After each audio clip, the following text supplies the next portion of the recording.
आज हम इस वीडियो में डिस्कस करने जा रहे हैं फिज़िक्स पेपर फर्स्ट का यूनिट फर्स्ट में इंटरफेरेंस ऑफ लाइट का एक टॉपिक माइकलसन इंटरफेरोमीटर। तो माइकलसन इंटरफेरोमीटर एक हर बार यूनिवर्सिटीज़ में लॉन्ग क्वेश्चन में आता है, तो इस पर आधारित ऑब्जेक्टिव टाइप क्वेश्चन अगर प्रश्न पत्र सेकेंडर का बनता है फिजिक्स का, तो इस पर आधारित ऑब्जेक्टिव क्वेश्चन आ सकते हैं। तो माइकलसन इंटरफेरोमीटर के बारे में कि ये होता क्या है, ये किस सिद्धांत पर आधारित है और इससे सर्कुलर फ्रिंजेस कैसे बनती हैं, इस वीडियो में आज हम डिस्कस करेंगे। सबसे पहले माइकलसन इंटरफेरोमीटर का प्रिंसिपल क्या है, ये किस सिद्धांत पर कार्य करता है। देखो, माइकलसन इंटरफेरोमीटर जो एम्पलीट्यूड के डिवीज़न पर इंटरफेरेंस के प्रिंसिपल पर कार्य करता है। एम्पलीट्यूड के डिवीज़न पर हम इंटरफेरेंस पैटर्न किस तरीके से दे सकते हैं, हम दो तरीके से इंटरफेरेंस पैटर्न दे सकते हैं। एक तो डिवीज़न ऑफ वेव फ्रंट और डिवीज़न ऑफ एम्पलीट्यूड। ये इंटरफेरोमीटर डिवीज़न ऑफ एम्पलीट्यूड के प्रिंसिपल पर इंटरफेरेंस फ्रिंजेस, जो इसमें सर्कुलर फ्रिंजेस बनती हैं, वो दिखाता है। तो सबसे पहले ये इसका कंस्ट्रक्शन क्या है, ये किस तरीके से बनता है, ये देखते हैं। तो इसके लिए सबसे पहले एक मोनोक्रोमेटिक सोर्स लेंगे। ये एक मोनोक्रोमेटिक सोर्स हो गया। यहाँ पर एक ब्रॉड सोर्स ले सकते हैं, ये ब्रॉड सोर्स है, इसे हम एस कह देंगे। ये ब्रॉड सोर्स है। ज़रूरी नहीं यहाँ पर एक पॉइंट सोर्स भी ले सकते हैं, पर उसके लिए कन्वेक्स लेंस लगाना पड़ेगा। कन्वेक्स लेंस उससे पैरेलली एक पॉइंट सोर्स को डाइवर्स कर देगा, तो वहाँ पर पैरेलली वेव्स मिल सकती हैं। या फिर एक ब्रॉड सोर्स ले सकते हैं। ब्रॉड सोर्स से क्या करेंगे, ब्रॉड सोर्स से वेव्स निकलेंगी। वेव्स निकलती हैं तो उनने एक गिलास प्लेट पर जो हॉरिजॉन्टल से 45 डिग्री एंगल पर झुकी होती है, यहाँ से हॉरिजॉन्टल कह सकते हैं, 45 डिग्री एंगल है, इस पर इंसिडेंट कराते हैं। ये ग्लास प्लेट हाफ सिल्वर्ड होती है। ये इसका बैक हाफ सिल्वर्ड रखते हैं। हाफ सिल्वर्ड से क्या मतलब है, हाफ सिल्वर्ड का मतलब है कह सकते हैं कम करी हुई, जिससे कि आधा प्रकाश उसमें से गुजर जाए और आधा उसमें से रिफ्लेक्ट हो जाए। तो इसमें से ये हाफ सिल्वर्ड होती है, जिसमें से आधा प्रकाश इसमें से गुजर जाता है और आधा इसमें से वापस ही रिफ्लेक्ट हो जाता है। इस तरीके से ये रिफ्लेक्ट हो जाएगा, मतलब आधी वेव फ्रंट, आधा जो एम्पलीट्यूड है वो निकल गया, आधा एम्पलीट्यूड वेव का ऊपर चला गया रिफ्लेक्ट होकर। अब इसमें से एक बीच में एक और प्लेट, इसके आइडेंटिकल प्लेट, एक और ग्लास प्लेट लगाते हैं। ग्लास प्लेट ये कांच की एक मोटी प्लेट होती है, मोटी है जितनी मोटी रख सकें, बस सेम साइज़ की होगी, सेम ही आइडेंटिकल होगी, सेम इसकी। ये क्यों लगाते हैं, इसकी चर्चा थोड़ी देर बाद में करेंगे। तो इसमें से ग्लास प्लेट लगाते हैं तो ये भी इसमें से जो वेव्स गुजर कर सामने निकल जाती हैं। सामने एक हम मिरर रखते हैं, जो मिरर हम फिक्स कर ले रहे हैं, मतलब कि चलो कहीं चिपका देंगे। यहाँ पर ये मिरर है हमारा, ये हमने नाम दे दिया मिरर। हम कह सकते हैं ये M2 हो गया, मिरर M2। यहाँ पर भी एक मिरर होता है, ये मिरर मूवेबल मिरर होता है, ये होगा हमारा मिरर मूवेबल मिरर। इसे हम कह सकते हैं M1 कह दिया हमने। अब प्लेटों के नाम भी रख दें, इसे हमने प्लेट A कह दिया, इसे हमने प्लेट G कह दिया, ठीक है। ये यहाँ से लाइट आई और ये यहाँ से लाइट गई, फिर यहाँ से रिफ्लेक्ट होकर जाएगी, फिर ऊपर मिरर लगा हुआ है, ऊपर से रिफ्लेक्ट होकर लाइट यहाँ आती है, फिर से यहाँ जाएगी, ये लाइट रिफ्लेक्ट, ये लाइट प्लेट G से निकलती है, G से निकलकर मिरर पर टकराएगी, मिरर से वापस रिफ्लेक्ट होकर यहाँ पर आएगी। यहाँ पर दो वेव्स आकर आपस में मिलती हैं। ये कह सकते हैं, हम कह सकते हैं कि यहाँ पर एम्पलीट्यूड है उनका डिवीज़न हुआ है, यहाँ पर आगे बढ़ गई थी, यहाँ पर आगे बढ़ गई थी, यहाँ पर एम्पलीट्यूड का आधा भाग पहले रिफ्लेक्ट हुआ था, फिर आधा भाग गुजर गया था, फिर यहाँ पर दोनों यहाँ से रिफ्लेक्ट होकर आपस में यहाँ पर मिलती है, यहाँ पर इंटरफेरेंस पैटर्न दिखाती है।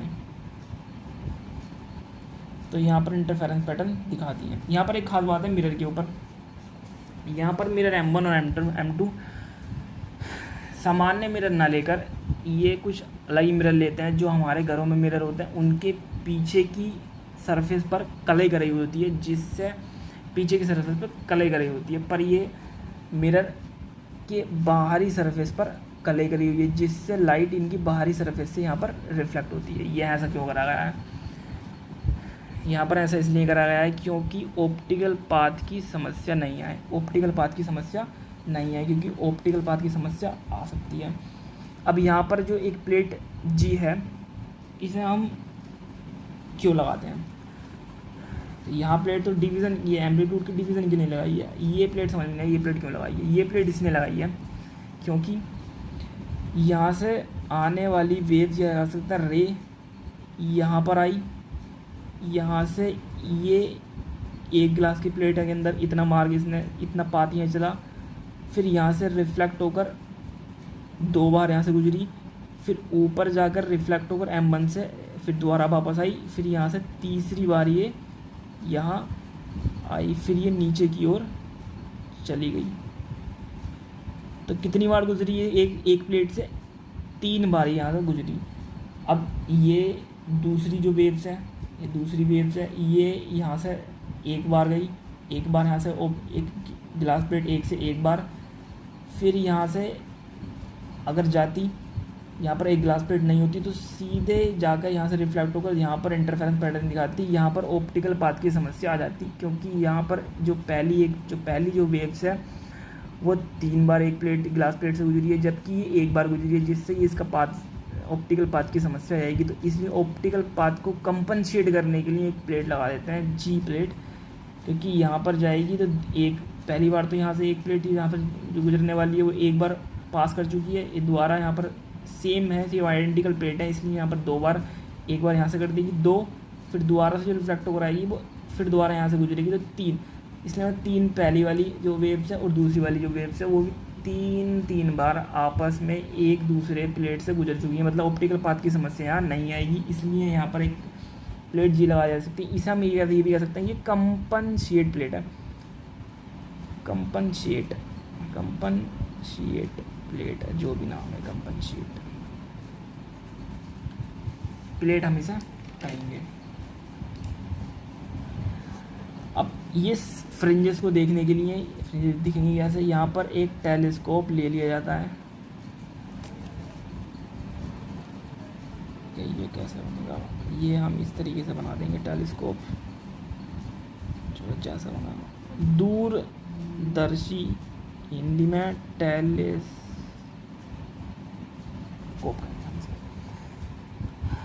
तो यहाँ पर हमें फ्रिंजेस देखी जा सकती है। अब यहाँ पर सर्कुलर फ्रिंजेस कैसे बनती हैं? यहाँ पर ये देख, यहाँ पर हमने जो मिरर लगाए हैं वो एक दूसरे के परपेंडिकुलर लगाए हैं। अब आपने देखा होगा कि जैसे कि ये प्लेट है, ये प्लेट हाफ सिल्वर्ड है। अब यहाँ पर सर्कुलर फ्रिंजेस कैसे बनेंगी?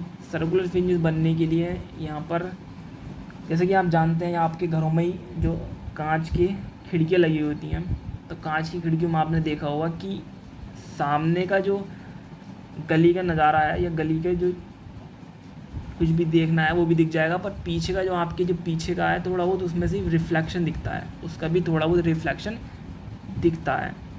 तो इसी प्रकार से हाफ सिल्वर प्लेट है, तो इसमें से अगर टेलीस्कोप के द्वारा देखने पर ये मिरर तो आराम से दिखेगा, पर इसके प्लेट के द्वारा जो इस M2 की इमेज है, M2 डैश हम कह सकते हैं वो इमेज, तो उसकी इमेज भी दिखती है, वो इसकी इमेज इस M1 मिरर के पैरेलल दिखती है। तो हम इसे इस तरीके से दे सकते हैं। ये हमारा एक मिरर है जो ऊपर मिरर बताया हमने M1 मिरर। ये हमारा मूवेबल मिरर है जिसे स्क्रू की सहायता से मूव कराया जा सकता है, इसे हम मूवेबल भी लिख देते हैं, मूवेबल। ठीक है, यहाँ पर ये इमेजेस इसके पैरेलल दिखाई देंगी क्योंकि ये एक प्लेट ए के कारण। इसे कह सकते हैं M2 डैश। यदि यहाँ से ये रे जो जाती है, यदि ये रे यहाँ पर, ये वैसे ये वर्चुअली हो गई, यहाँ पर एक ये थिन फिल्म बनाएगी। थिन फिल्म का कॉन्सेप्ट आपने पढ़ा होगा, थिन फिल्म बनाएगी। अगर यहाँ से अगर हम कह सकते हैं यदि इसकी मोटाई टी हम कह सकते हैं, ये वर्चुअली थिन फिल्म है। यहाँ पर कोई दो सरफेस नहीं है, यहाँ पर वर्चुअली सरफेस है। तो यदि नीचे से लाइट इस पर थीटा कोण पर इंसिडेंट है, ये यहाँ से इस यहाँ पर जाकर एक तो यहाँ से रिफ्लेक्ट होगी और एक यहाँ से। यदि ये एंगल थीटा बना रही है तब ये दो वेव्स हैं, इन दो वेव्स के बीच में पाथ डिफरेंस निकाल ले रहे हैं पहले। सॉरी, पाथ डिफरेंस क्या हुआ?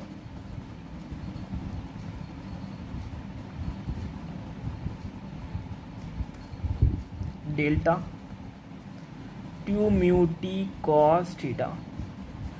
पाथ डिफरेंस डिपेंड करता है रिफ्रैक्टिव इंडेक्स पर, थिन फिल्म की मोटाई टी पर और एंगल थीटा पर जिस पर वो इंसिडेंट हुई है एक वेव या एक रे।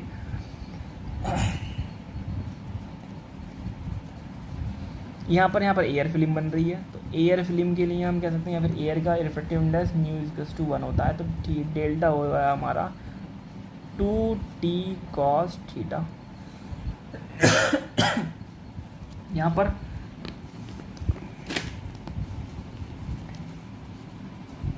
यदि अगर यहाँ कंस्ट्रक्टिव इंटरफेरेंस होगा, इंटरफेरेंस क्योंकि दो वेव्स हैं, दो वेव आपस में इंटरफेरेंस पैटर्न दिखाएंगी। यदि इंटरफेरेंस कंस्ट्रक्टिव होगा तब कंस्ट्रक्टिव इंटरफेरेंस के लिए, कंस्ट्रक्टिव इंटरफेरेंस के लिए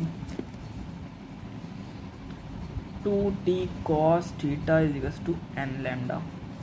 ये लैम्डा है हमारे जो मोनोक्रोमेटिक ब्रॉड सोर्स लिया था हमने, ये एक्चुअल में जो सोर्स है हमारा मोनोक्रोमेटिक लिया गया है। मोनोक्रोमेटिक का मतलब है इसमें सिंगल एक वेवलेंथ होगी, ये एक वेवलेंथ का प्रकाश दे रहा होगा। अगर डिस्ट्रक्टिव इंटरफेरेंस होगा तो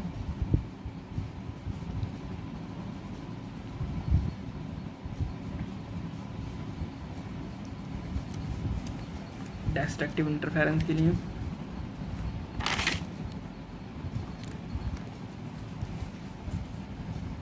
2t cos theta = n + ½ lambda. अब यदि यहाँ पर हम देखते हैं टी भी कॉन्स्टेंट है और हमारी लैम्डा भी कॉन्स्टेंट है, टी भी कॉन्स्टेंट, लैम्डा भी कॉन्स्टेंट, तो जो थीटा एंगल है, अगर वो थीटा एंगल का लोकस जो होगा वो ही जो डार्क फ्रिंजेस या फिर ब्राइट फ्रिंजेस बनी है वो भी उसी का लोकस होगा। जो थीटा का लोकस बनेगा वही लोकस हमारी फ्रिंजेस का लोकस होगा, क्योंकि यहाँ पर टी अगर हम कांस्टेंट लें और लैम्डा हमारा कांस्टेंट है ही तब। और हम जानते हैं कि किसी भी कांस्टेंट एंगल, अगर हम यहाँ पर एक कांस्टेंट एंगल थीटा की बात करें, कांस्टेंट एंगल किसी एक पर्टिकुलर एंगल थीटा के लिए, एक कांस्टेंट एंगल का लोकस क्या होगा, मतलब एक कांस्टेंट एंगल का हम जब बिंदु के उसके पथ पर चलेंगे तो हमें सर्कल मिलता है। इसलिए इस माइकलसन इंटरफेरोमीटर से बनने वाली जो फ्रिंजेस होंगी वो फ्रिंजेस कॉन्सेंट्रिक सर्कुलर फ्रिंजेस बनती हैं। हिंदी में कहा जाए तो संकेंद्रीय वृत्तीय फ्रिंजें, संकेंद्रीय वृत्तीय फ्रिंजेस बनती हैं।